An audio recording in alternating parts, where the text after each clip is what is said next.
সকল উদ্যোক্তা ভাই ও বোনেরা আসসালামু আলাইকুম। আসিফ ফার্মিংয়ে আপনাদেরকে স্বাগতম।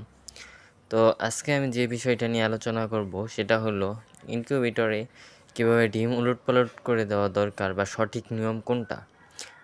আমি যেভাবে ডিম উলটপালট করি সেটা নিয়ে আজকে আলোচনা করব।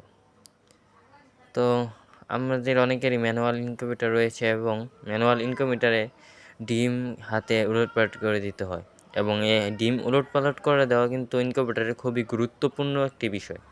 কেননা আমরা যদি সঠিকভাবে বা সঠিক নিয়মে ডিম উলটপালট না করে দেই তাহলে অনেক সময় বাচ্চা ভিতরে প্রতিবন্ধী হয়, অনেক সময় ব্রণ মারাও যেতে পারে।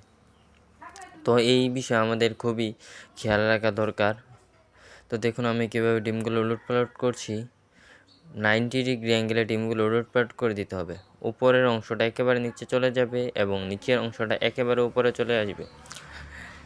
তো এটাই 100% ডিম উলটপালট করে দেওয়ার সঠিক নিয়ম। তো আপনারাও চেষ্টা করবেন এইভাবে ডিম উলটপালট করে দেওয়ার। আমার এখানে 120 পিসের মতো ব্ল্যাক অস্ট্রালপ মুরগির ডিম বসিয়েছিলাম আজকে 16 দিন। আমরা কিছুক্ষণ আগে চেক করেছি, আলহামদুলিল্লাহ সবগুলো ডিমের মধ্যে মোটামুটি বাচ্চা চলে এসেছে। আর হয়তো 4-5 দিন পরে ইনশাল্লাহ ফুটবে। তো আপনারা সবাই দোয়া করবেন। তো এখানে মোটামুটি আমার ডিম প্রায় উল্টানো শেষ। তো আপনারাও চেষ্টা করবেন এইভাবে ডিমগুলো ঘুরিয়ে দেওয়ার।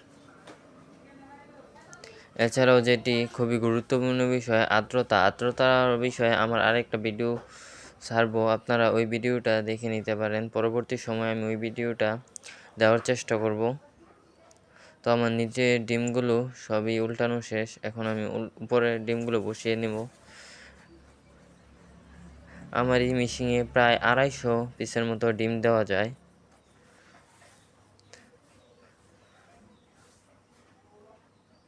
তো আমার প্রায় এখানে ডিমগুলো উলটপালট করা শেষ। আপনারাও চাইলে এইভাবে এই নিয়মে ডিমগুলো উলটপালট করে দেখতে পারেন। ইনশাল্লাহ আশা করি খুবই ভালো রেজাল্ট পাবেন। আমিও যেহেতু ভালো রেজাল্ট পাচ্ছি। তো ভিডিওটা যদি ভালো লাগে একটি লাইক এবং কমেন্ট করবেন।